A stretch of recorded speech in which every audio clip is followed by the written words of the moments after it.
आदरणीय दर्शकवृन्द, नयाँ दिग्दर्शनको आजको प्रस्तुतिमा गडलीवुड स्टुडियोबाट म नवीन दाहाल यहाँहरू सबैलाई स्वागत गर्दछु।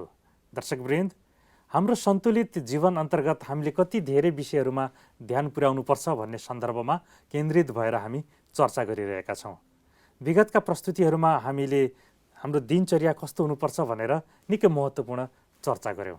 आजको प्रस्तुतिमा हामी हाम्रो निद्रा र आहार विहार कस्तो हुनुपर्छ, हाम्रो निद्राको अवस्था कस्तो हुनुपर्छ र हाम्रो खानपिनको अवस्था कस्तो हुनुपर्छ भन्ने सन्दर्भमा आज हामी चर्चा गर्छौँ। यसका लागि राजयोगी ब्रह्मा कुमार रामसिंह गएर हामीसँगै हुनुहुन्छ। उहाँलाई स्वागत गरौँ। रामसिंहजी, आजको प्रस्तुतिमा यहाँलाई धेरै स्वागत छ। धन्यवाद। ओम शान्ति। ओम शान्ति। विगतका प्रस्तुतिहरूमा हामीले धेरै राम्रो चर्चा गऱ्यौँ। हाम्रो दैनिकी कस्तो हुनुपर्छ, हाम्रो दैनिक तालिका कस्तो हुनुपर्छ, हाम्रो सन्तुलित जीवनको लागि हाम्रो दैनिकीले कतिको महत्त्व राख्छ भन्ने विषयमा महत्त्वपूर्ण चर्चा गऱ्यौँ। यसै अन्तर्गत अब अर्को हाम्रो दैनिकी अन्तर्गत पर्छ निद्रा र अनि अर्को आहार विहार खानपिन। यो विषयमा चर्चा गरौँ। हामीले निद्रालाई कतिको ध्यान दिनुपर्छ हाम्रो जीवन सन्तुलन राख्नको लागि, सुव्यवस्थित जीवनको लागि, स्वास्थ्यको लागि हाम्रो निद्राको अवस्था कस्तो रहन्छ? वास्तवमा जीवनलाई सुखद र सुव्यवस्थित बनाउने श्रृङ्खला अन्तर्गत हामीले धेरै चर्चा गरिरहेका छौँ र हाम्रा कतिपय कुराहरू स्वाभाविक हुनुपर्दछ। जस्तो तपाईँ हामीलाई समयमा भोक लाग्नुपर्छ। भोक लगाउनको लागि कुनै अर्को चिज दबाई खाएर भोक लगाउने कुरो होइन। कहिलेकाहीँ कुनै अवस्थामा मानिसको स्वास्थ्यमा गडबडी हुँदाखेरि भोक नलाग्दा अब मेडिकल साइन्सले दिएको कुराहरूमा कुनै औषधि खाएर हामी भोक लाग्ने किसिमको त्यो चाहिँ मतलब भनौँ एक्टिभाइट गर्ने भनौँ, त्यसलाई सक्रिय गर्ने काम पनि गर्छौँ। तर त्यो क्षणिक केही समयका लागि। सधैँभरि दबाईको आधारबाट भोक लाग्यो भने त्यो जीवनका लागि राम्रो भएन, त्यो कृत्रिम भयो, स्वाभाविक हुनुपर्छ। त्यसै गरी तपाईँ हामीलाई अब खाना स्वाभाविक हुनुपर्छ, विसर्जन प्रणाली स्वाभाविक हुनुपर्छ। कहिले पेट कन्स्टिपेसन भएर दबाई खाएर सफा गर्नु अर्को कुरा हो, तर स्वाभाविक रूपमा जानुपर्ने हुन्छ। त्यसै गरी निद्रा पनि तपाईँ हाम्रो जिन्दगीको अत्यन्त स्वाभाविक पक्ष हो। आजभोलिको एउटा अत्यन्तै यो बिजी भनौँ अथवा व्यस्त जिन्दगीमा मानिसहरूले जीवनशैलीलाई अत्यन्त महँगो बनाउँदाखेरि अनेक प्रकारका तनाव र दबावका कारण निद्रा भङ्ग भएको अवस्था छ। यो विश्वव्यापी रूपमा ठुलो एक किसिमको समस्या पैदा भएको छ। मानिसलाई नेचुरल रूपमा निद्रा लाग्नुपर्ने, नेचुरल भोक लाग्नुपर्ने, नेचुरल चाहिँ शरीरको प्रक्रिया जानुपर्ने र स्वभावैले समय पुगेपछि रिल्याक्समा निद्रा जानुपर्ने हो, आफै सुत्नुपर्ने हो। तर मनभित्र यति बोझ हुन्छ, मानिसहरूको मनमा यति चिन्ता हुन्छ, मनमा यति अशान्ति हुन्छ, राति निद्रै लाग्दैन। अहिलेको चाहिँ जमाना त्यो छ। अब साधन र स्रोतले बहुत परिपूर्ण छ। हामी त यो आध्यात्मिक सिलसिलामा धेरैसँग भेट्ने अवसर प्राप्त गर्छौँ। यसो हेर्दाखेरि घरको सबै कुरो सम्पन्नता छ। मोटर छ, कार छ, काम गर्ने मानिसहरू छन्, अनेक प्रकारको सुख सुविधाले उसले इन्जोय गरिरहेको छ, तर निद्रा लाग्दैन। अनि किन यस्तो हुन्छ त भन्दाखेरि के गर्नु मनमा चिन्ता हुन्छ, निद्रै लाग्दैन। अनि त्यसका लागि मानिसहरूले आइदर स्लिपिङ पिल्स आजभोलि चाहिँ निक्लिएको छ, मेडिकल साइन्स स्लिपिङ पिल्स औषधि निकालिदिएको छ, अथवा स्प्रिन भन्छ। अमेरिकामा मात्रै 2 करोड मानिसले एक रातिमा त्यति मान्छेले स्प्रिन खाएर सुत्नुपर्ने अवस्था छ। अब हेर्नुहोस् त स्थिति त्यत्रो चाहिँ एउटा मतलब भनौँ न अत्यन्तै विकसित राष्ट्रका मानिसहरूलाई सुत्नका लागि औषधि खानुपर्ने अवस्था छ। र त्यसै गरी मान्छेलाई चिन्ता हुन्छ भने ट्र्याकिलाइजर भन्ने निकालिदिएको छ विज्ञानले, ट्र्याकिलाइजर खाएर सुत्नुपर्ने अवस्था हुन्छ।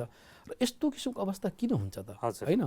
हुँदा अहिले जमाना परिवर्तन भएको छ। अहिले आधुनिक जमाना मानिसहरू चाहिँ अब आफूलाई सभ्य सम्झन्छन्। निद्रा नलागेपछि अलिकति चाहिँ अल्कोहल लिने पनि गर्छन्, अल्कोहलको माध्यमबाट सुत्ने काम गर्छन्। र यस्तो किसिमको जुन किसिमको एउटा चाहिँ भनौँ परजीवी भनौँ न, मानिसको नेचुरल जिन्दगीमा आउने जुन निद्रा हो, जसबाट उसलाई रिल्याक्स हुन्छ, रिफ्रेस हो कि एकचोटि। निद्रा भनेको ठुलो डोज पनि हो, ताकत पनि हो। निद्रा राम्रो लाग्यो भने तपाईँलाई प्रशस्त ताकत ऊर्जा प्राप्त हुन्छ।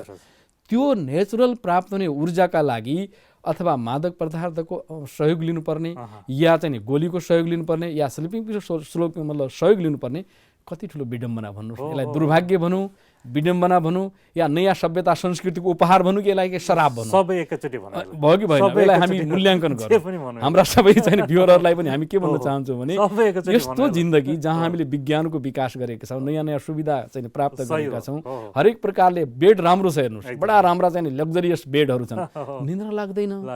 किन? त्यो नेचुरल चाहिँ एउटा गिफ्टलाई, त्यसलाई गडली गिफ्ट मानौँ न, प्रकृतिले दिएको जुन वरदान हो, स्वाभाविक रूपमा मान्छे मस्तसँग निदाउनु पर्ने, निन्द्रै छैन मान्छेहरूलाई, निन्द्राको भाग्य नै समाप्त भएको अवस्था छ।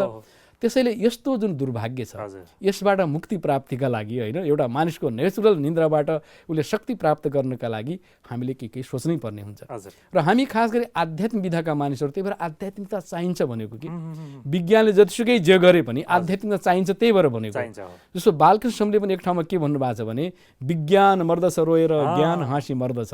हेर्नुहोस् अन्तमा विज्ञानले जतिसुकै माथि चकाचौध गरे पनि उसको अन्त रोएर हुन्छ अरे के। आध्यात्मिक ज्ञान भनेको चाहे उसँग साधन स्रोत नहोला तर पनि हाँसी हाँसी जान्छ कि उसको भित्र खुसी नै हुन्छ। र अहिलेको पनि त्यही भएको छ। विज्ञानले धेरै कुरो दिएको छ तर ज्ञानको अभावमा आध्यात्मिक चिन्तनको अभावमा अथवा राजयोग साधनको अभावमा मानिसलाई निन्द्रा समेत जो नेचुरल गिफ्ट हो त्यो गिफ्टबाट वञ्चित हुनुपर्ने त्यसबाट चाहिँ एकदम ठगिनुपर्ने अवस्था आएको छ। तसर्थ सुत्नुभन्दा पहिले यी विभिन्न प्रकारका पराश्रयी कुराहरूको आधार लिनुको सट्टा हामी आफूलाई स्वयं एकदम बहुत रिल्याक्स मुडमा राखौँ, आध्यात्मिक चिन्तन गरौँ, आत्मा आफैमा एउटा शान्त स्वरूप हो, यो शक्ति हो भन्ने गरौँ। परमात्मा मेरो माथि साथमा हुनुहुन्छ, मेरो सबै बोझ बन्धन भन्छ नि। मान्छे जब सबैतिरबाट नाकाम हुन्छ नि आफ्नो पुरुषार्थले धेरै काम गर्छ कि तर गर्दा गर्दा जब सक्दैन नि अनि भगवान माथि छोड्छ कि छोड्दैन भन्नुहोस् त। मानिस आफ्ना आफ्ना कामले बहुत गर्छ, जब ठुलो भूकम्प आउँछ नि हे राम हे प्रभु बचाऊ भन्छ कि भन्दैन, अरू बेला यादै गर्दैन।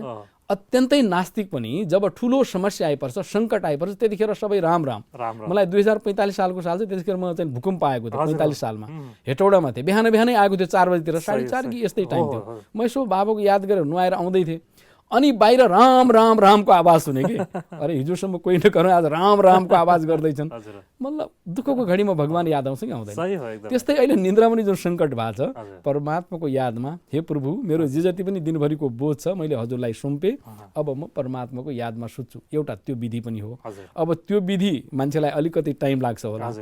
निन्द्रा कस्तो हुनुपर्छ जस्तो अस्ति हामीले कुरा उठायौँ early to bed early to rise makes a man healthy wealthy wise भन्ने जुन सवाल हामीले उठायौँ नि अर्ली बेडमा जानुपर्छ। तपाईँ अब 1 बजेसम्म चाहिँ फिल्म हेर्नुहुन्छ, 1 बजेसम्म कुनै सिरियल हेर्नुहुन्छ अनि सुत्नुहुन्छ अनि तपाईँको जुन सुत्ने जुन टाइम हो नि त्यसमा धेरै कुरो लस गर्नुहुन्छ होला। तपाईँले सिरियल हेर्दाखेरि आनन्द लिनुभयो होला अथवा के बुझ्नुभयो होला, के ज्ञान प्राप्त गर्नुभयो होला। तर साँच्चै स्वस्थ स्थिति स्वस्थ मनस्थिति सन्तुलित जीवनको जुन सवाल हामीले गर्छौँ त्यसका लागि भने कम्तीमा 10 बजेभित्र हामीले आफ्ना सबै कारोबारहरू प्याक गर्नुपर्छ। र निन्द्राको सिद्धान्त छ, निन्द्राको एउटा विज्ञान छ। निन्द्राको विज्ञानलाई साइकलमा बाँड्छ कि साइकल भनेको एउटा साइकल भनेको 90 मिनटदेखि 120 मिनटको हुन्छ। प्रथम साइकल भनेको हामी 10 बजे सुत्यौँ भने 10 देखि 12 बजेको साइकल हो। त्यो प्रथम साइकलमा खासै त्यति गहिरो निन्द्रा आउँदैन, त्यतिखेर मान्छे सुत्छ। तर निन्द्रा भनेको त्यो कस्तो भने अर्धनिन्द्रा जस्तो के डिप निन्द्रा होइन तर निन्द्रा जस्तो। अनि त्यसपछि 12 देखि 2 बजेको बिचको जो हुन्छ त्यो सेकेन्ड साइकल हो। त्यो सेकेन्ड साइकलमा 22 मिनट्स भन्छ विज्ञानले यतिसम्म पत्ता लगाएको छ। 22 मिनटको जुन निन्द्रा हो त्यसलाई भन्छ डेल्टा स्टेज। त्यतिखेर हाम्रो मन एकदम रिल्याक्समा हुन्छ। निन्द्रा भनेको स्वप्न रहित निन्द्रा, त्यसलाई भन्छ स्वप्न रहित निन्द्रा। जतिखेर त्यो धेरै हुँदैन फेरि 22 मिनटको समयमा तपाईँ स्वप्न रहित निन्द्रामा जानुहुन्छ भने तपाईँले प्रशस्त शक्ति प्राप्त, त्यतिखेर शरीरलाई प्रशस्त ऊर्जा प्राप्त हुन्छ कि निन्द्रा भनेको त्यही भएर चाहिन्छ नि। 1 दिनको निन्द्रा बिना 7 दिनसम्म तपाईँलाई अप्ठ्यारो पार्छ। त्यसैले सेकेन्ड साइकलमा राम्रो हुनुपर्छ। अनि थर्ड साइकल भनेको 2 बजेदेखि 4 बजेको निन्द्रा हो, त्यो बिहानी पख। त्यो निन्द्रामा पनि 22 मिनट नै हुन्छ है। त्यो रिल्याक्स एकदम डेल्टा मुडको चाहिँ डेल्टा स्टेजको निन्द्रा भनेको एकदम स्वप्न रहित निन्द्रा हो। र यो दुइटै मिलाएर जुन 44 मिनट यदि कसै व्यक्तिले पूर्णतः डेल्टा मुडको निन्द्रा प्राप्त गर्छ भने मानौ त्यसलाई खुराक पुरा मिल्यो र त्यो बेला अत्यन्त ऊर्जाशील बन्छ र त्यसले गर्दा ऊ रिल्याक्स हुन्छ। त्यसपछि सुत्नु पर्दैन धेरै। हेर्नुहोस् अब कामको नेचर अनुसार पनि हुन्छ, तनावपूर्ण अवस्थामा काम गर्छ, मनमा चाहिँ थकानको मनस्थिति छ, चिन्ताग्रस्त छ भने त्यसलाई बढी चाहिने हो। अन्यथा 5-6 घण्टा पूर्ण हो के वयस्कहरूको लागि, मानौ यो जिन्दगीका लागि काम गर्ने मानिसहरूका लागि जो अफिसमा काम गर्छन्, बिजनेसमा काम गर्छन्, जिम्मेवारी वहन गर्छन्, 6 घण्टा भनेको प्रशस्त निन्द्रा हो। त्योभन्दा धेरै निन्द्रा चाहिँदैन। र त्यसपछि तेस्रो साइकलपछि अल्छी गरेर चौथो साइकलमा तपाईँ सुत्नुहुन्छ भने त्यो छ्यासमिसे निन्द्रा हुन्छ र तपाईँले 2 साइकलमा प्राप्त गरेको जो शरीरको लागि चाहिने ऊर्जा हो त्यो कोल्याप्स भएर जान्छ, त्यो डेटोरेट हुन्छ, त्यो सकिन्छ, त्यसमा ह्रास आउँछ। त्यही भएर गल्तीले पनि त्यसपछि सुत्नु हुँदैन। तर मान्छेहरू आज अल्छी लागेको छ के बोर भने सुत्दिन्छ, होइन। किनभने नेचुरल्ली तपाईँले दुईटा साइकलमा जुन शक्ति प्राप्त गर्नुभएको छ निन्द्राबाट, त्यो निन्द्राबाट गरेको शक्ति समेत ह्रास हुने अवस्था आउँछ। तसर्थ त्यसपछि नसुत्नुहोस्। र यो आध्यात्ममा बडा राम्रो सुन्दर विचार हाम्रा पूर्वजहरूले मतलब ब्रह्ममुहूर्तको महत्त्व पनि त्यही भएर बताएको हो कि हे नर हे नारी, त्यो बेला भनेको तपाईँलाई फेरि अर्को ऊर्जा प्राप्त गर्ने बेला हो। तपाईँले राम्रो निन्द्रा लिएर शरीरलाई रिल्याक्स दिइसक्नुभयो, शरीरलाई चाहिने आराम पुगिसकेको छ, शरीरलाई निन्द्राबाट प्राप्त हुने शक्ति पनि प्राप्त भएको छ।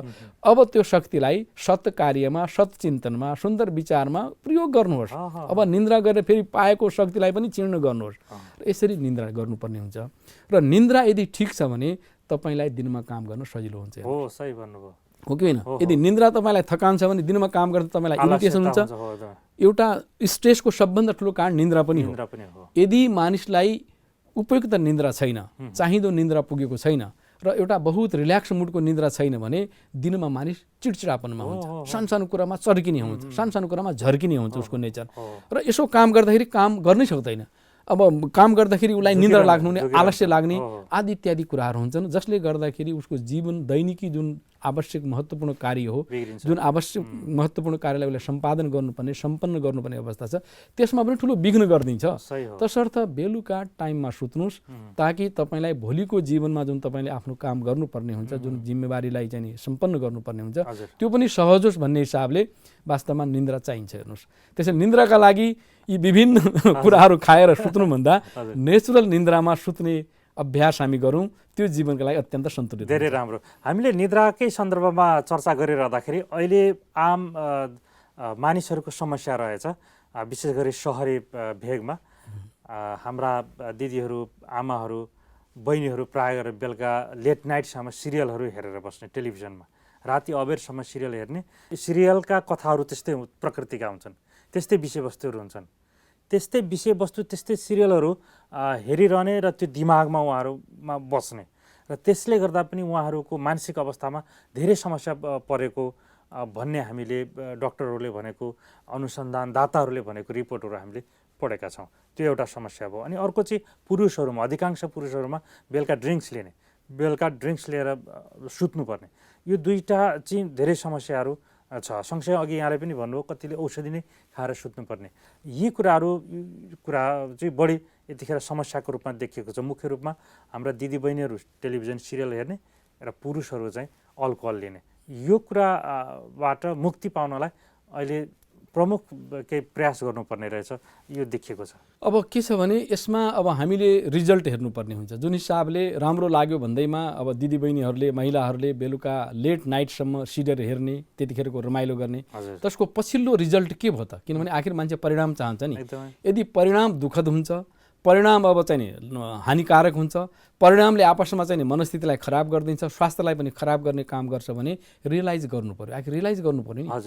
त्यो बानी पनि आफैले बनाएको, हेर्नुहोस्, हेर्ने बानी पनि आफैले बनाएको भने त्यो बानीलाई सुधार्ने पनि त जिम्मेवारी मेरो हो नि, कसले सुधार्दिने हो? त्यसै गरी पुरुषहरूले पनि अब निन्द्रा लाग्दैन भनेर ड्रिङ्क गर्ने, अल्कोहल गर्ने, अल्कोहलको कुनै लिमिट नै हुँदैन, बिस्तारै बिस्तारै त्यो बढ्दै जान्छ। त्यसको पछिल्लो इफेक्ट के पर्छ त?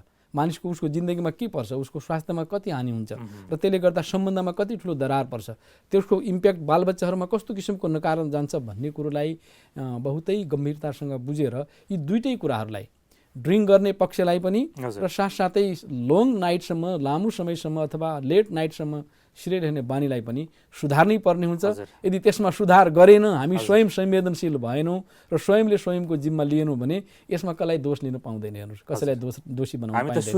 सुझाव दिने हाम्रो काम, सुझाव दिने हो, जागृति भन्छ नि, जनजागरणको काम हो। जस्तो हामी टेलिभिजन मार्फत चाहिँ हाम्रा दर्शकहरूलाई जुन कुरो राखिरहेका छौँ, अब हामीले कसैलाई कुनै किसिमको बलजबस्ती गर्ने त होइन, हामीले हाम्रा शुद्ध विचारहरू दिने हो, चिन्तन दिने हो। हेर्नुहोस्, यो चिजबाट तपाईँहरूलाई नै नोक्सान भइरहेछ, तपाईँको परिवारमै विखण्डनको स्थिति आइरहेको छ, तपाईँको आपसमा जुन हुनुपर्ने स्वास्थ्यको जुन किसिमको स्थिति हुनुपर्ने त्यो पनि चाहिँ बिग्रिँदै गइरहेको अवस्था छ।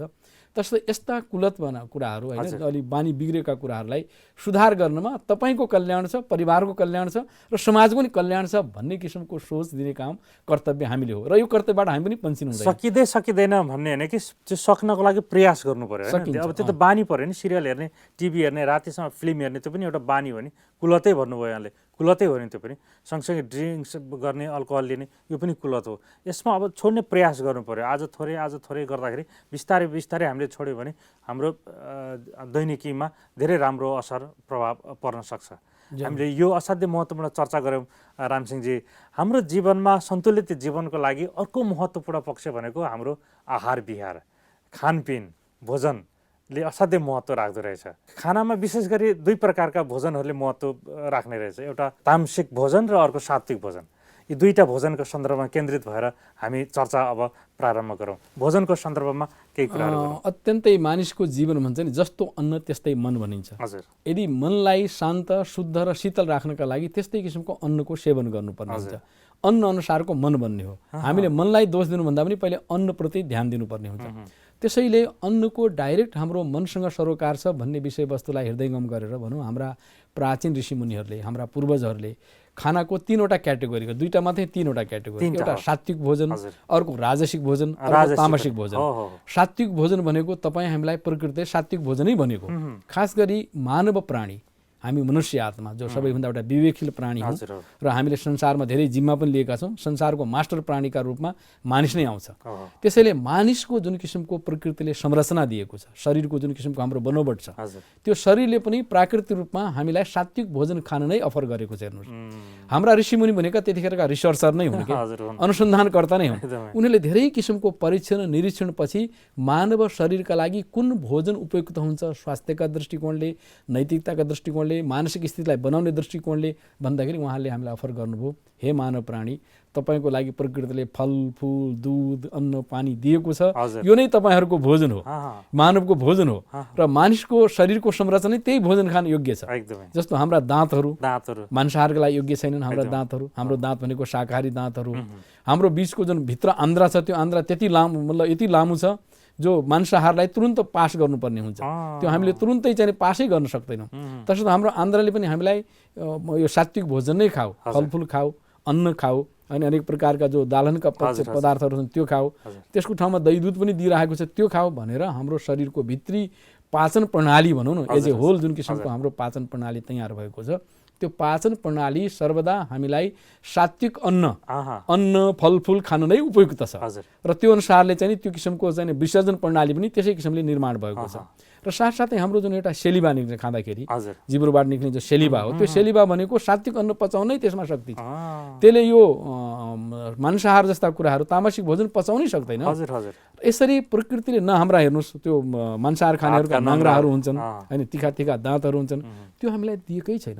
तसर्थ हाम्रो यो प्रकृतिले दिएको सुन्दर जुन संरचना छ, यो संरचना प्रकृतिकै साधन तत्त्व खानका लागि जुन अन्न पहल दिएको छ त्यो खानका लागि हो। र तसर्थ हामी केवल सात्विक अन्नको प्रयोग गर्न सक्छौँ। त्यसको तुलनामा यदि मांसाहार प्राणीलाई हामी हेर्छौँ भने ती प्राणीहरूको के हुन्छ, तिखा दाँतहरू हुन्छन्, उनीहरूको जुन सेलिबाको ठाउँमा टक्सिक मतलब एसिड भएको बढी चाहिँ त्यो तत्त्व निक्लिन्छ जसले मांसाहारलाई गलाउने काम गरेको हुन्छ। उसको आन्द्रा पनि छोटो हुन्छ, त्यो तुरुन्तै त्यो चिजलाई पुटिफाई हुन्छ नि। जस्तो फलफुल 3-4 दिनसम्म सड्दैन। मांसाहार तुरुन्तै मर्ने बित्तिकै पुटिफाई भन्छ कि एउटा अङ्ग्रेजीमा शब्द, सड्नु सुरु हुन्छ कि। सडेर त्यो ब्याक्टेरिया हो नि, सड्नु भनेको धेरै प्रकारका ब्याक्टेरिया पैदा हुनु, त्यो ब्याक्टेरिया पैदा भएर शरीरलाई तसनस गरिदिन्छ, जबकि त्यो मांसाहारवालाको तुरुन्तै पास हुन्छ। यी विविध कारणले गर्दाखेरि तपाईँ हामी केवल सात्विक अन्न खानका लागि योग्य छौँ। सात्विक अन्न जति लिनुहुन्छ त्यति मनस्थिति स्वस्थ बन्छ, शुद्ध बन्छ र जीवन सन्तुलित हुन्छ। व्यवहारमा पनि फरक आउँछ, एग्रेसिभ कम हुन्छ होइन, उसको मनस्थिति एउटा स्वाभाविक नैतिक आचरण पनि सुन्दर हुन्छ। र साथसाथै सात्विक भोजनले उसका इन्द्रिय कर्मेन्द्रियलाई पनि शान्त शीतल गर्ने काम गर्छ। तसर्थ हाम्रा लागि यदि साँच्चै सन्तुलित र स्वस्थ जीवनशैली अपनाउने हो भने आहार विहारमा अत्यन्तै हामी ध्यान दिनुपर्ने हुन्छ। यो श्रृङ्खला हाम्रो अगाडि जानेवाला छ अनि वैज्ञानिक रिसर्च के छ त्यो विषयमा पनि हामी चर्चा गरौँ। हुन्छ रामसिंहजी, यहाँलाई आजको समयको लागि धेरै धन्यवाद। आज असाध्यै महत्त्वपूर्ण विषयमा हामीले चर्चा गऱ्यौँ कि हाम्रो दैनिकीमा निद्राको कस्तो अवस्था रहन्छ र हाम्रो सन्तुलित जीवनको लागि, स्वस्थ जीवनको लागि आहार विहार खानपिनको अवस्था कस्तो रहन्छ भनेर हामीले यो चर्चाको सुरुवात गरेका छौँ। आउने प्रस्तुतिहरूमा यो अत्यन्तै महत्त्वपूर्ण विषयमा हामी चर्चा गर्नेछौँ। हाम्रा दर्शकहरूलाई धेरै महत्त्वपूर्ण जानकारी दिनेछौँ। आजको उपस्थितिको लागि धेरै धन्यवाद। ओम शान्ति। धन्यवाद। ओम शान्ति। आदरणीय दर्शकवृन्द, हामीले आजको नयाँ दिग्दर्शनको प्रस्तुतिमा निकै महत्त्वपूर्ण चर्चा गऱ्यौँ। यहाँहरूले हामीलाई यो विषयमा चर्चा गर्नको लागि धेरै आग्रह गर्नुभएको थियो। धेरै यहाँहरूका पत्रहरू मार्फत, इमेलहरू मार्फत, भेट मार्फत र अन्य सम्पर्क मार्फत यहाँहरूले हामीलाई बारम्बार यो विषयमा सल्लाह सुझाव र आग्रह गर्नुभयो र यहाँहरूकै सुझाव आग्रह अनुसार हामीले यो विषयको उठान गरेका छौँ र चर्चाको प्रारम्भ गरेका छौँ। निकै व्यवहारिक तर यो सुन्दाखेरि सरल लागे पनि निकै महत्त्वपूर्ण हुनसक्छ। यसर्थ यही विषयमा आउने प्रस्तुतिमा हामी चर्चा गर्नेछौँ। आजको नयाँ दिग्दर्शनमा यहाँहरूले हाम्रो प्रस्तुति हेरिदिनु भएकोमा धेरै धन्यवाद व्यक्त गर्दै यो प्रस्तुतिबाट म नवीन दाहाल बिदा हुन्छु। नमस्कार, धन्यवाद।